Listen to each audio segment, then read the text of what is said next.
2023 का अगर हम आंकड़ा देखेंगे तो करीब 1 करोड़ 140 में से 1 करोड़ सिर्फ बुद्धिस्ट है।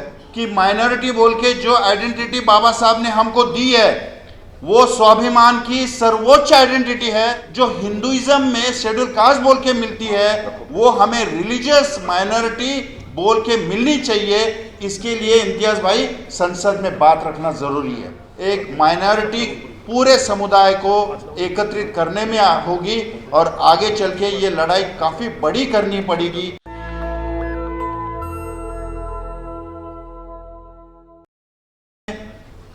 करीब 20% लोग ये माइनॉरिटी में आते हैं, लेकिन हम सब यहाँ इकट्ठे माइनॉरिटी बोल के क्यों आए हैं, इसके बारे में अगर हम सोचें तो हम सभी लोगों के एक ही प्रश्न है इस देश में, उसके लिए हम एक हुए हैं। मुस्लिम रहेंगे, क्रिश्चियन रहेंगे, बौद्ध रहेंगे, सिख और जैन रहेंगे। मुझे यहाँ सिख और जैन दिख नहीं रहे, उनको बुलाया भी है, लेकिन उनके प्रश्न और बुद्धिस्ट, क्रिश्चियन और मुस्लिम समुदाय के प्रश्न ये अलग है। यहाँ पे मुस्लिम समुदाय, क्रिश्चियन समुदाय और बौद्ध समुदाय, इनके जो प्रश्न हैं अल्पसंख्यकों को जो इंटरनेशनल माइनॉरिटी फोरम है उन्होंने जो गाइडलाइंस दी हुई है, यूनो ने जो गाइडलाइंस दी हुई है, उस गाइडलाइंस में हमारे जो अधिकार है वो अधिकार इस देश में उसका हनन हो रहा है। उसके लिए हम यहाँ एक हुए हैं। क्या अधिकार है? हमारे अधिकार है जो मौलिक अधिकार है, जो हमारे संविधान ने हमें दिए हुए हैं, जो संविधान में सेक्शन, कॉन्स्टिट्यूशनल सेक्शन 28, 29 में हमें मिलते हैं। हमें अपनी आइडेंटिटी इस देश में रखने का पूरा अधिकार है।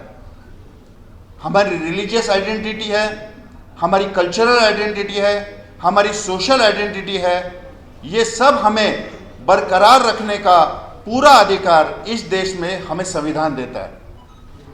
अगर मेरे सामने कोई रिलीजियस पर्सन वो उसके पहराव में आता है, रिलीजियस पहराव में, मुझे उससे नफरत नहीं होनी चाहिए, ये देश का संविधान बताता है।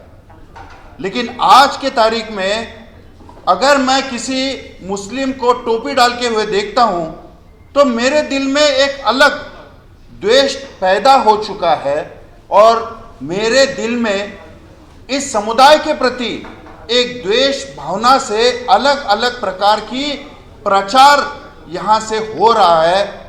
वो गलत है और उसका प्रोटेस्ट करने के लिए हम सब एक हुए हैं, ये मैं यहाँ पे बताना चाहता हूँ। सिमिलरली अभी मेरे पहले जिन्होंने बात रखी उन्होंने तो क्रिश्चियन कम्युनिटी के बारे में, मणिपुर में जो हो रहा है उसके बारे में सविस्तर उन्होंने बात रखी। मैं बुद्धिस्ट कम्युनिटी से आता हूँ। बुद्धिस्ट कम्युनिटी का एक अलग ही मसला है, वो खुद को माइनॉरिटी समझते नहीं है। उसके कारण ऐसा है कि Buddhist community by population is only 0.7% in the overall India, और ये 0.7% जो है करीब 2011 की सेंसस का है। 2023 का अगर हम आंकड़ा देखेंगे तो करीब 1 करोड़ 140 में से 1 करोड़ सिर्फ बुद्धिस्ट है। 1 करोड़ में से 67% ये कन्वर्टेड बुद्धिस्ट है, और जो मैक्सिमम कन्वर्टेड बुद्धिस्ट ये जो 67% है ये सिर्फ महाराष्ट्र में आपको दिखेंगे, जो अनटचेबल्स में से डॉक्टर बाबा साहब अम्बेडकर की प्रेरणा की वजह से कन्वर्ट हुए हैं। तो हम जो है महाराष्ट्र के जो कन्वर्टेड बुद्धिस्ट बोल के है, हमें अभी भी ऐसे लगता है कि हमें जितनी भी सुविधाएं इस देश में मिल रही है, जैसे हमें हमारा प्रतिनिधित्व ऐसा शेड्यूल कास्ट बोल के, जो फंडामेंटल राइट बोल के हमें लेजिस्लेटिव असेंबली में भी मिलता है और हमें छोटे छोटे जिलों में भी मिलता है, तो हम वो क्यों छोड़े? हमें आरक्षण मिलता है, ऐसा एससी बोल के, हम वो क्यों छोड़े? उसके लिए हमें माइनॉरिटी बोल के खुद को कहलाने में हमें शर्म आती है। लेकिन मैं यहाँ बताना चाहता हूँ कि माइनॉरिटी बोल के जो आइडेंटिटी बाबा साहब ने हमको दी है, वो स्वाभिमान की सर्वोच्च आइडेंटिटी है, ये यहाँ पे मैं बताना चाहता हूँ। और उसके लिए हमें सब माइनॉरिटी ने मिलके हमें एक होना ज़रूरी है। और हमें जो चीज़ें हमें ऐसा प्रिविलेज बोल के या हमें फंडामेंटल राइट बोल के जो हिंदुइज्म में शेड्यूल कास्ट बोल के मिलती है, वो हमें रिलीजियस माइनॉरिटी बोल के मिलनी चाहिए। इसके लिए इम्तियाज़ भाई संसद में बात रखना ज़रूरी है। अगर हमें 20%, सीधा साधा तौर से बता देना चाहता हूँ, आपको भी पता ही है, 20% अगर हमारी पॉपुलेशन है, बजट में हमारा माइनॉरिटी का हिस्सा 0.028% ही है। माइनॉरिटी कमीशन जो है, वो कमीशन देश स्वतंत्र होने के बाद 1992 में स्थापन हुआ, जो सिर्फ एक स्टैट्यूटरी बॉडी है, जिसको कॉन्स्टिट्यूशनल राइट्स भी नहीं है, इट्स जस्ट एडवाइजरी कमिटी। तो ये 20% लोगों के जो रिप्रेजेंटेशन है, वो रिप्रेजेंटेशन हमें पॉलिटिकल रिप्रेजेंटेशन में भी आना चाहिए, हमें एजुकेशनल इंस्टीट्यूशन में भी आना चाहिए।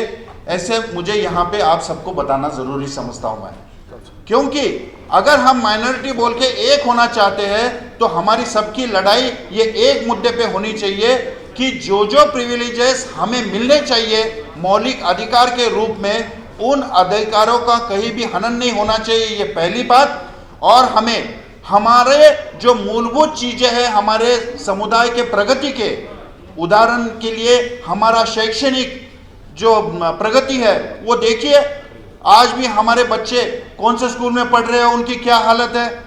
महाराष्ट्र में अगर देखेंगे तो महाराष्ट्र में आप देखेंगे तो जितने भी स्कूल है गवर्नमेंट के, वो सब नाकाम स्कूल है। ये मैं जवाबदारी से कह रहा हूँ, क्योंकि मैं जिस सिटी से रिप्रेजेंट करता हूँ उस सिटी की बात मैं यहाँ कह रहा हूँ। मुझे दो मुद्दे जो मैंने आपको पहले ही बोल दिए, एक तो अपने मौलिक अधिकारों का पूरा रक्षण करने के लिए होना ज़रूरी है, दूसरे हमें हमारे बजट में 20% हमारे पॉपुलेशन के हिसाब से बजट में प्रोविज़न होना ज़रूरी है। और वो तभी हो सकता है जब हमारे प्रतिनिधि 20% वहाँ पे जाएंगे। उसलिए हमारा पॉलिटिकल रिप्रेजेंटेशन भी है, जो माइनॉरिटीज़ बोल के है, वो वहाँ पे होना ज़रूरी है। उसके लिए भी लेजिस्लेशन में अमेंडमेंट होना ज़रूरी है। ये मैं यहाँ पे कहना चाहता हूँ।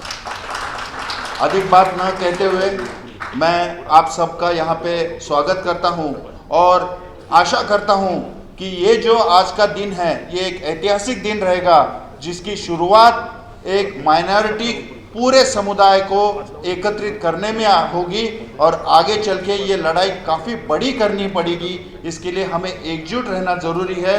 और जैसे शुरुआत के पीसी जोश सर ने कहा कि मैं आपको क्या कह के बुलाऊं, मैं तो यही कहूँगा, हम सब भारतीय बोल के ही एक साथ आए हुए हैं, हम सब भारतीय हैं और भारतीय ही रहेंगे। बस इतना मैं यहाँ कहता हूँ। नेशनल दस्तक की आपसे गुजारिश है कि अगर इसको बचाना चाहते हैं तो नेशनल दस्तक को सब्सक्राइब करने के लिए रेड कलर के सब्सक्राइब बटन को दबाएं, फिर बेल आइकन की घंटी दबाएं।